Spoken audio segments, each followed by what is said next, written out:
Hello friends, हम लोग 10th class की हिस्ट्री SCERT बुक से पढ़ रहे हैं जो बिहार बोर्ड में चलता है। और इसका 2 चैप्टर हम लोग पहले ही पढ़ चुके हैं। वीडियो अपलोड कर दिया गया है, आप लोग जाके देख लीजिए। आज हम लोग 3rd चैप्टर पढ़ेंगे, हिंद चीन में राष्ट्रवादी आंदोलन। हिंद चीन वो उस एरिया को कहते हैं, वियतनाम वाले एरिया को, वियतनाम, लाओस, कंबोडिया वाले क्षेत्र को कहते हैं। तो हम लोग देखते हैं कि ये दक्षिण पूर्व एशिया में हिंद चीन देशों से अभिप्राय तत्कालीन समय में लगभग 3 लाख यानी 3 लाख लगभग यानी 2.8 लाख वर्ग किलोमीटर में फैले उस प्रायद्वीप क्षेत्र से है जिसमें आज के वियतनाम, लाओस और कंबोडिया के क्षेत्र आते हैं। तो आपको पता है कि वियतनाम, लाओस, कंबोडिया किधर है? चीन के नीचे और भारत के पूर्व में। तो वियतनाम, लाओस, कंबोडिया जो है वो क्षेत्र हिंद चीन के अंतर्गत आते हैं। इनकी उत्तरी सीमा म्यांमार एवं चीन को छूती है, तो दक्षिण में चीन सागर है और पश्चिम में म्यांमार के क्षेत्र पड़ते हैं। तो इनका उत्तरी सीमा जो है यानी उत्तर का जो क्षेत्र है उसमें चीन है, यानी चीन के नीचे है म्यांमार पड़ता है। दक्षिण में चीन सागर है और पश्चिम में म्यांमार पड़ता है। तो ये आपको याद रखना है। उस क्षेत्र का अगर आप फ़ोटो देख लेंगे यानी मैप में देख लेंगे तो ज़्यादा अच्छा रहेगा। जैसे यहाँ एक मैप दिया हुआ है पर ये थोड़ा धुंधला है। ये जो डार्क कलर में है वो कंबोडिया, लाओस और वियतनाम है और उसके आसपास का क्षेत्र दिया हुआ है। तो हिंद चीन का मानचित्र है ये। आगे हम लोग देखते हैं, प्राचीन काल से ही वियतनाम के तोंकिन एवं अन्नाम में चीन का प्रभाव था और दोनों प्रांत कई शताब्दियों तक चीन के करद राज्य थे। तो प्राचीन काल से ही वियतनाम का जो तोंकिन एवं अन्नाम में चीन का प्रभाव था। दो क्षेत्र हैं वियतनाम के, तोंकिन एवं अन्नाम। यहाँ पर आपने वियतनाम देख लिया, तो इसमें तोंकिन एवं वियतनाम जो क्षेत्र है उसमें चीन का पहले से ही प्राचीन काल से ही प्रभाव था और दोनों प्रांत कई शताब्दियों तक चीन के अंडर रहा। ये लिखने का कोशिश कर रहा है कि चीन के अंडर रहा था। कौन कौन सा क्षेत्र है? तोंकिन एवं अन्नाम। तो ये दोनों क्षेत्र आपको याद रखना है। वस्तुतः जब चीन में कोई शक्तिशाली शासक होता था तब इन प्रांतों को अपने कब्जे में ले लेता था एवं चीन की केंद्रीय सत्ता के कमज़ोर पड़ते ही ये क्षेत्र स्वतंत्र हो जाते थे। तो जब कोई शक्तिशाली शासक होता था तो इसको कब्जे में ले लेता था, तोंकिन और अन्नाम क्षेत्र को। लेकिन जब कोई कमज़ोर शासक रहता था तो दोनों राज्य अपने आप में स्वतंत्र हो जाता था। यद्यपि चीनी प्रभुत्व के बावजूद भी इस क्षेत्र के लोग ने अपनी अलग संस्कृति पहचान के साथ साथ भाषा, लिपि का भी विकास कर लिया। बौद्ध धर्म के साथ साथ कन्फ्यूशियस के दर्शन का भी पूरा प्रभाव उन क्षेत्रों पर था। तो चीन का तो प्रभाव था ही उस पर, लेकिन इसके बावजूद भी वो लोग अलग अलग मतलब कि अपना अपना संस्कृति, अपना पहचान बना लिए थे। अपनी भाषा थी, अपनी संस्कृति थी, अपनी लिपि थी। बौद्ध धर्म के साथ साथ कन्फ्यूशियस के दर्शन का भी पूरा प्रभाव उन क्षेत्रों पर था।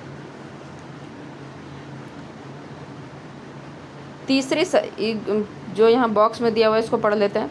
3री शताब्दी में सी हुआंग टी का प्रभुत्व, उसके बाद हान वंशीय राजा बूती के पुनः इन क्षेत्रों पर कब्जा किया। फिर 15वीं शताब्दी में मिंग वंशी सम्राट के युग ली ने अधिकार कर लिया। 19वीं शताब्दी में यह क्षेत्र मुंज शासन के अधीन था। तो यह सब बताया गया कि कब कब किसके शासन में था। 3री शताब्दी में सी हुआंग टी था। उसके बाद फिर हान वंशीय राजा बूती ने पुनः इन क्षेत्रों को कब्जा में ले लिया। यानी कि पहले सी हुआंग-टी था और फिर हान वंशीय राजा बूती था। 15वीं शताब्दी में कौन था? मिंग वंशी सम्राट था। मिंग वंशी सम्राट के युंग ली के ने अधिकार किया। 19वीं शताब्दी में मुंज शासक के अधीन था। तो ये सारे नाम याद रखना है। तीसरी शताब्दी में सी हुआंग-टी, उसके बाद हान वंशीय राजा बूती ने फिर कुछ दिन के लिए फ्री हो गया था, मतलब कि जैसे वो लोग आज़ाद हो जाता था कुछ दिन के लिए। फिर 15वीं शताब्दी में जो मिंग वंशी सम्राट थे युंग ली, वह बहुत मतलब शक्तिशाली था, तो वह अपने कब्जे में कर लिया था। 19वीं शताब्दी में यह क्षेत्र मुंज शासक के अधीन था। तो इस तरह से सब सारे किसके किसके अधीन था वो याद रखना है। बॉक्स में है तो इम्पोर्टेंट ही है।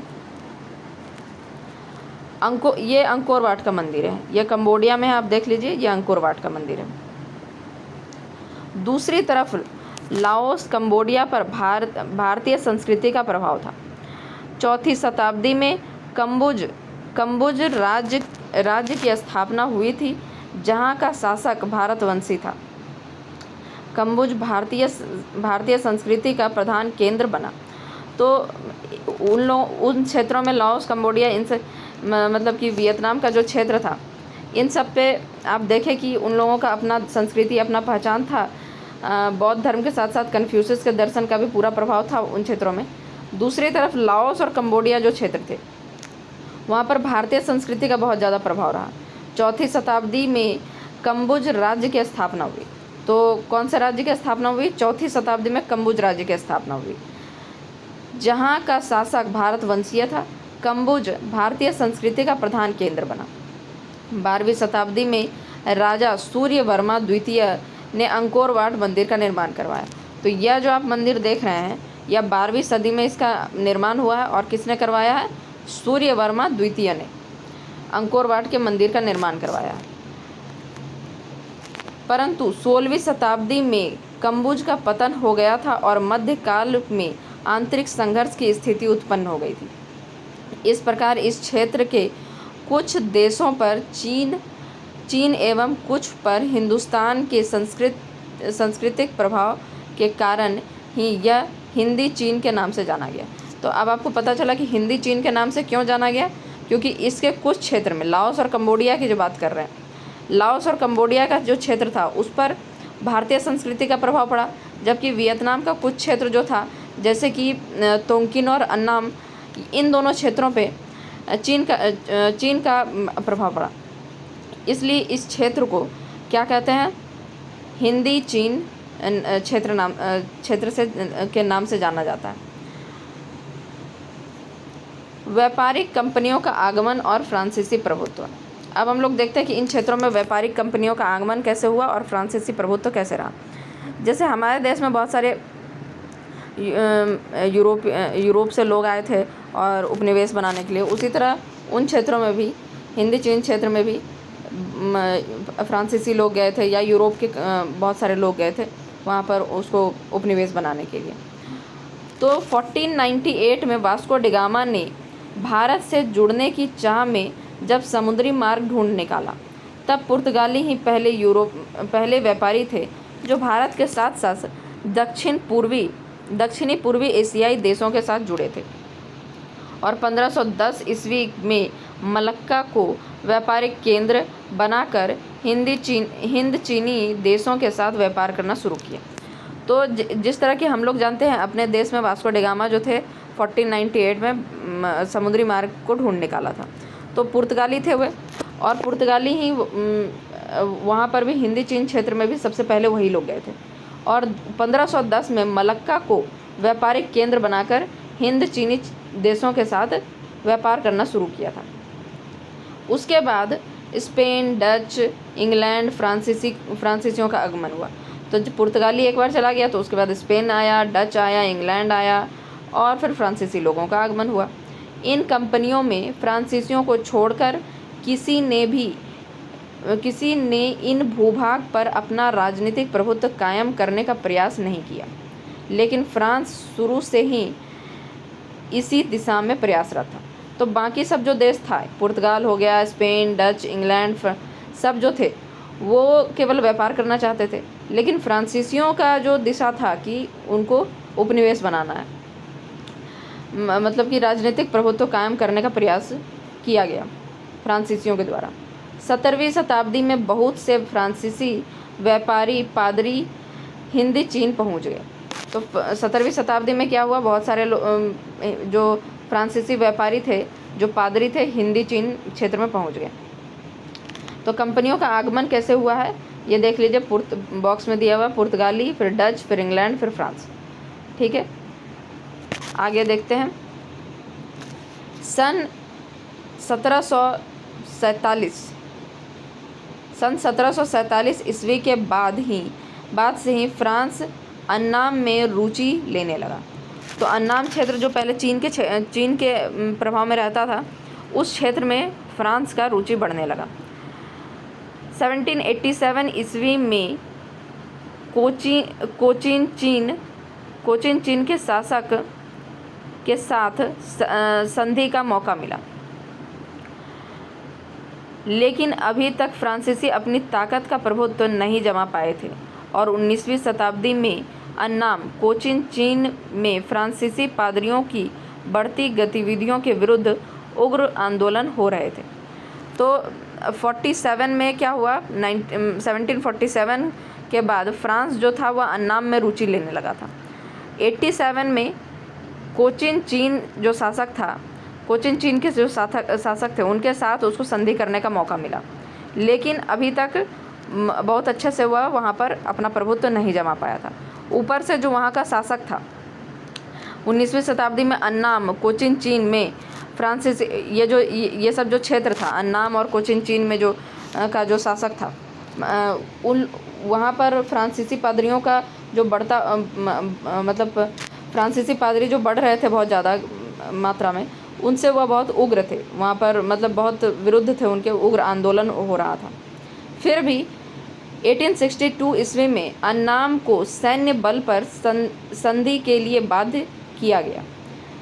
उसके अगले वर्ष कंबोडिया भी संरक्षण में ले लिया गया और 83 में तोंकिन में फ्रांसीसी सेना का प्रवेश हुआ। इस तरह 20वीं शताब्दी के आरंभ तक संपूर्ण हिंदी चीन फ्रांस के अधीन आ गए। तो आप देखें कि 1862 में अन्नाम को सैन्य बल पर अपने में मिला लिया, फिर कंबोडिया को भी अगले साल मिला लिया, और 83 में तोंकिन में फ्रांसीसी सेना का प्रवेश हुआ। और इसी तरह करते हुए वह तीन क्षेत्र करते करते आगे भी, मतलब पहले अन्नाम को लिया, फिर कंबोडिया को ले लिया, फिर तोंकिन क्षेत्र को ले लिया, और 20वीं शताब्दी के आरंभ तक पूरा जो हिंदी चीन था वह फ्रांस के अधीन आ गया। फ्रांस द्वारा उपनिवेश स्थापना का उद्देश्य। फ्रांस द्वारा जो उपनिवेश को बनाने का क्या उद्देश्य था वो हम लोग देखते हैं। फ्रांस द्वारा हिंद चीन को अपने उपनिवेश बनाने का प्रारंभिक उद्देश्य डच एवं ब्रिटिश कंपनियों के व्यापारिक प्रतिस्पर्धा का सामना करना था। तो आप जानते हैं कि यहाँ पर भारत में भी भारत का भी फ्रांस के साथ व्यापार हो रहा था। उसने यहाँ पर भी उपनिवेश बनाने का कोशिश किया, लेकिन यहाँ पर तो अंग्रेज़ों का ज़्यादातर प्रभुत्व रहा, मतलब यहाँ पर कहने का मतलब भारत में। तो वह प्रतिस्पर्धा के चक्कर में, कि वहाँ पर भी कंपटीशन के चक्कर में हिंदी चीन को उपनिवेश बना रहा था। भारत में फ्रांसीसी कमज़ोर पड़ रहे थे, यहाँ लिखा भी है कि भारत में जो था फ्रांसीसी कमज़ोर पड़ रहे थे। चीन में उसका व्यापारिक प्रतिद्वंदिता मुख्य रूप से इंग्लैंड से था। अतः सुरक्षात्मक आधार के रूप में उन्हें हिंदी चीन क्षेत्र उचित लगा, जहां खड़े होकर वह दोनों तरफ भारत एवं चीन को कठिन परिस्थितियों में संभाल सकते थे। तो भारत पे तो ब्रिटिशर्स का था ही, चीन पर भी इंग्लैंड का ही ज़्यादातर प्रभुत्व था, वहाँ पर भी उसका कंपटीशन उसी के साथ था। तो अब वह दोनों क्षेत्र तो कब्जे में आ गया, तो बच गया हिंदी चीन, वहीं पर से वह कंट्रोल कर सकता था जब भी कोई कठिन परिस्थिति हो। दूसरा कारण क्या था? औद्योगिकरण के लिए कच्चे माल की आपूर्ति उपनिवेशों से होती थी एवं उत्पादित वस्तुओं के लिए बाजार भी उपलब्ध होता था।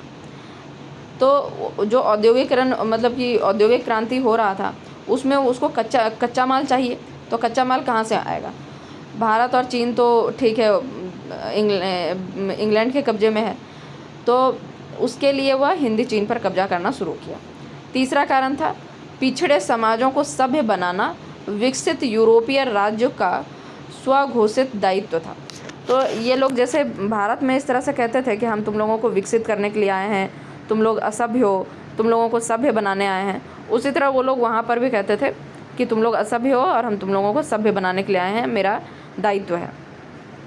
तो यह 3 कारण था। पहला कारण क्या था? पहला कारण था कि प्रतिस्पर्धा था, दूसरा कारण कि औद्योगिकरण के लिए कच्चा माल चाहिए था, और तीसरा कारण सभ्य बनाना था। तीनों कारण याद रखिएगा। फ्रांसीसियों ने प्रारंभिक शोषण व्यापारिक नगरों एवं बंदरगाहों से शुरू किया। फ्रांसीसियों ने प्रारंभिक शोषण व्यापारिक नगरों और बंदरगाहों से शुरू किया। उसके बाद उन्होंने भीतरी ग्रामीण इलाकों में किसानों का शोषण करना शुरू किया। तोंकीन का जीवन का आधार लाल घाटी थी, जबकि कंबोडिया का मेकांग नदी का मैदानी क्षेत्र एवं कोचिन चीन का मेकांग का डेल्टा क्षेत्र था। तो सबसे पहले फ्रांसीसी जो थे वह इसी तरह, जैसे भारत में क्या था कि सबसे पहले जो बंदरगाह था, यानी कि समुद्र के आसपास का जो क्षेत्र होता है, और व्यापारिक नगर, इस तरह के बड़े बड़े नगरों पर शोषण करना शुरू किया। फ्रांसीसियों ने भी वही काम किया, व्यापारिक नगरों बंदरगाहों से शुरू किया शोषण, और धीरे धीरे वह भीतर ग्रामीण इलाकों में जाना शुरू कर दिए, किसानों का शोषण करना शुरू कर दिए। तोंकीन का जो जीवन का आधार था लाल घाटी थी। तोंकीन का मतलब कि लाल घाटी जो था, वहाँ से सबसे ज़्यादा प्रॉफिट होता था, उस क्षेत्र को वह कब्जे में लेना शुरू किया। कंबोडिया का मेकांग नदी का मैदानी क्षेत्र, कोचिन चीन का मेकांग का डेल्टा क्षेत्र। तो ये सब क्षेत्र जो था वह बहुत ही मतलब उन सब जगहों पर वह कब्जा करना शुरू कर दिया धीरे धीरे। चीन से सटे राज्यों में खनिज संसाधन कोयला, टीन, जस्ता, टंगस्टन, क्रोमियम आदि मिलते थे। पहाड़ी इलाकों में रबर की खेती होती थी और मैदानी क्षेत्र में धान की। तो ये जो जितने भी क्षेत्र थे, जैसे चीन के क्षेत्र में क्या था, चीन से जो सटा हुआ राज्य था, उन सब में खनिज संसाधन बहुत प्रचुर मात्रा में था, जैसे कि कोयला, टीन, जस्ता, टंगस्टन, क्रोमियम। उसके बाद जो पहाड़ी इलाका था वहाँ रबर की खेती बहुत थी। उसके बाद मैदानी क्षेत्रों में धान की। सर्वप्रथम फ्रांसीसियों ने शोषण के साथ साथ कृषि की उत्पादकता बढ़ाने के लिए नहरों का एवं जल निकासी का समुचित प्रबंध किया और दलदली भूमि, जंगलों आदि में कृषि क्षेत्र को बढ़ाया जाने लगा। तो इन लोगों ने क्या किया, शोषण के साथ साथ वह कृषि की उत्पादकता बढ़ाने के लिए कुछ काम करने लगे। नहरों का, जल निकासी का बहुत अच्छा प्रबंध करने लगे। जो दलदली भूमि है या जंगल वाला भूमि है, उसको काट के साफ करके और कृषि क्षेत्र मतलब खेती करने लायक क्षेत्र को बढ़ाया जाने लगा। ज़्यादा खेती होगा, ज़्यादा तरक्की होगा, तो इन्हीं का तरक्की होगा, इनको कच्चा माल आसानी से उपलब्ध होगा, ज़्यादा उपलब्ध होगा। इन प्रयासों का ही फल था कि 1931 ईस्वी तक वियतनाम विश्व का तीसरा सबसे बड़ा चावल निर्यातक देश बन गया। तो इन सारे प्रयासों से 1931 तक वियतनाम विश्व का तीसरा बड़ा चावल निर्यातक देश बन गया। रबर बागानों, फर्मों, खानों में मजदूरों से एक तरफा अनुबंध व्यवस्था पर काम लिया जाता था। एक तरफा अनुबंध का मतलब होता है कि उधर से मतलब कि जो मजदूर है उसका कोई अनुबंध नहीं रहेगा, उसका कुछ नहीं चलेगा, उसको जब तक काम करवाना होगा मालिक को वह करवाएगा। तो एक तरफा यही होता है कि इधर से मालिक की तरफ से अनुबंध रहेगा, लेकिन उधर से कुछ नहीं। जमींदारी अपने विकृत रूप में आ चुकी थी, मतलब कि जमींदारी जो था वह अपने सबसे खराब रूप में आ चुका था। हालांकि इसी दौरान पूरे उत्तर से दक्षिण हिंद चीन तक संरचनात्मक विकास तीव्र गति पर रहा एवं एक विशाल रेल नेटवर्क एवं सड़क का जाल सा बिछ गया। तो मतलब कि पूरे उत्तर से दक्षिण तक जो हिंद चीन का जो बहुत संरचनात्मक विकास हुआ, जैसे खेती करने के लिए बहुत अच्छा विकास किया जा रहा था, उसी तरह संरचनात्मक विकास भी रहा, यानी कि बहुत कुछ बनाया गया, जैसे विशाल रेल नेटवर्क बनाया गया, जैसे भारत में भी बनाया गया था। सड़क का जाल सा बिछा दिया गया, सड़क एकदम बढ़िया सड़क बिछा दिया गया, बहुत सारा सड़क। परंतु किसानों एवं मजदूरों का जीवन स्तर गिरता जा रहा था, क्योंकि सारी व्यवस्था ही शोषण मूलक थी। तो यह सब जितना भी काम हो रहा था वह वहाँ के लोगों के लिए तो हो नहीं रहा था, वह तो फ्रांसीसी अपनी सहूलियत के लिए कर रहे थे। एक तरफा अनुबंध व्यवस्था एक तरह की बंधुआ मजदूरी थी, वहाँ मजदूरों का कोई अधिकार नहीं था, जबकि मालिक को असीमित अधिकार प्राप्त था। तो हम कहें एक तरफ, ये बॉक्स में लिखा हुआ है एक तरफा अनुबंध व्यवस्था क्या होता है। तो एक तरफा अनुबंध व्यवस्था होता है कि मजदूर की तरफ से कुछ नहीं और सरकार मतलब कि जो अधिकारी है, जो मालिक है, उसके तरफ से उसको असीमित अधिकार प्राप्त होता है। जहाँ तक शिक्षा का प्रश्न था, अब तक परंपरागत स्थानीय भाषा अथवा चीनी भाषा में शिक्षा पा रहे लोगों को अब फ्रांसीसी भाषा में शिक्षा दी जाने लगी, परंतु इस क्षेत्र में बसने वाले फ्रांसीसियों को शिक्षा के प्रसार के सकारात्मक प्रभावों का डर था। तो जिस तरह की भारत में भी जो अंग्रेज़ थे वो अंग्रेजी भाषा में शिक्षा देना चाहते थे ताकि उनका काम आसान हो, इसी तरह ये लोग भी कर रहा था कि शिक्षा देने का कोशिश किया जा रहा था। अतः हम लोगों को, हालांकि उन लोगों को थोड़ा डर भी था कि इसका सकारात्मक प्रभाव भी हो सकता है, यानी कि हो सकता है ये लोग पढ़ लिख के अच्छा बन जाए और हम ही लोगों का विरोध करने लगे, तो यह भी इन लोगों को डर था। अतः आम लोगों को शिक्षा से दूर रखने का प्रयास किया जाने लगा। तो जो आम लोग थे उनको शिक्षा से दूर रखने का प्रयास किया जाना, क्योंकि डर भी लग रहा था एक तरफ से। इसके लिए स्कूल के अंतिम साल की परीक्षा में प्रायः अधिकतर स्थानीय बच्चों को फेल कर दिया जाता था। तो उसमें होता क्या था कि बच्चा आगे ना बढ़ सके, इसलिए जो लास्ट एग्ज़ाम रहता था उसमें उसको फेल कर दिया जाता था ताकि आगे ना बढ़ सके। स्थानीय जनता एवं कोलोन की सामाजिक स्थिति में आसमान ज़मीन का अंतर था और 1920 के दशक तक आते आते छात्र छात्राएं राजनीतिक पार्टियां बनाने लगे थे। तो स्थानीय जनता थे और कोलोन किसको कहते हैं, जो फ्रांसीसी लोग थे उनको कोलोन कहा जाता था। तो जो स्थानीय जनता थी और कोलोन जो थे, उन दोनों का सामाजिक स्थिति में बहुत बड़ा अंतर आने लगा था। इसलिए 1920 के दशक आते आते छात्र लोग जो थे वह अपनी अपनी राजनीतिक पार्टियां बनाना शुरू कर दिए थे। हनोई विश्वविद्यालय का बंद किया जाना फ्रांसीसी शोषण की प्रकाष्ठा थी। तो हनोई विश्वविद्यालय को भी बंद कर दिया गया, तो वह एकदम मतलब शोषण का एक मतलब चरम सीमा था। हम लोग बॉक्स में देख लेते हैं, हिंद चीन में बसने वाले फ्रांसीसी कोलोन कहे जाते। तो अब हम बता भी दिए आपको कि जो हिंद चीन में जो फ्रांसीसी रहते थे उनको कोलोन कहा जाता था। हिंद चीन में राष्ट्रीयता का विकास। अब देखते हैं कि राष्ट्रीयता का किस तरीके से विकास हुआ। हिंद चीन में फ्रांसीसी उपनिवेशवाद को समय समय विद्रोहों का सामना तो प्रारंभिक दिनों से ही झेलना पड़ रहा था।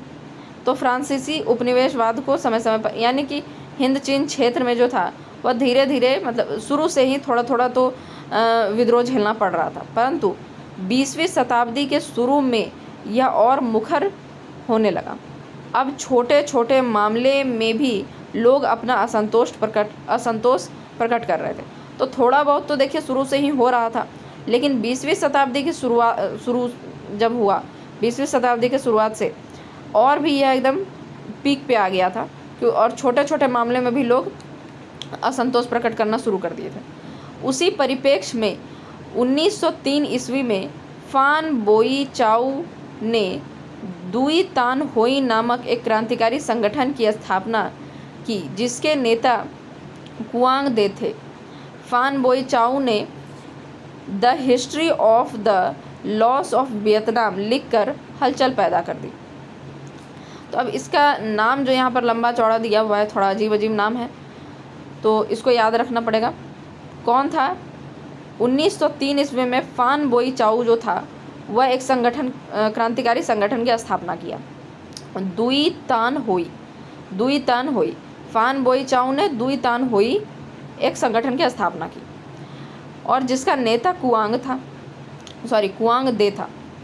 फान बोई चाऊ ने एक किताब भी लिखा, the history of the loss of Vietnam, लिख कर हलचल पैदा कर दी। तो यह किताब लिखकर उसने हलचल पैदा कर दी। फान बोई चाऊ ने दुई तान हुई नामक एक क्रांतिकारी संगठन की स्थापना की। उसका जो नेता था वह कौन था? कुआंग दे था। इसने एक किताब लिखा, the history of the loss of Vietnam. तो इसका आप मीनिंग याद रख लीजिए क्या है, मतलब कि लॉस ऑफ वियतनाम के हिस्ट्री के बारे में इसमें दिया हुआ। तो यह किताब लिखकर हलचल पैदा कर दी। तो यह पार्ट 1 था और काफ़ी लंबा वीडियो हो गया है, 25 मिनट का लगभग वीडियो हो गया है। तो हम लोग जो आगे है 1905 में जापान के बाद, मतलब इसके बाद जो पैराग्राफ है इसको हम लोग नेक्स्ट वीडियो में देखेंगे। पार्ट 2 आएगा इसका, आप लोग इसको कंप्लीट देखिएगा और लाइन बाय लाइन पढ़ना ज़रूरी है। अगर आपको किसी भी एग्ज़ाम के लिए आप पढ़ रहे हैं, स्पेशली ये BPSC TRE को ध्यान में रखते हुए पढ़ा जा रहा है, क्योंकि बिहार बोर्ड का एग्ज़ाम में इसी से क्वेश्चन पूछा जा रहा है। जिनका भी हिस्ट्री है वो रिलेट कर सकते हैं कि एक एक लाइन पढ़ना ज़रूरी है। अगर आप ऊपर से कोई शॉर्टकट अपनाएंगे तो एग्ज़ाम नहीं निकलेगा। वो एग्ज़ाम हम खुद भी दिए हुए हैं, तो हमको उसका अंदाज़ा है, इसलिए एक एक लाइन को पढ़ना ज़रूरी है। तो नेक्स्ट अब हम लोग पार्ट 2 लाएंगे और पार्ट 2 में हम लोग देखेंगे इसके आगे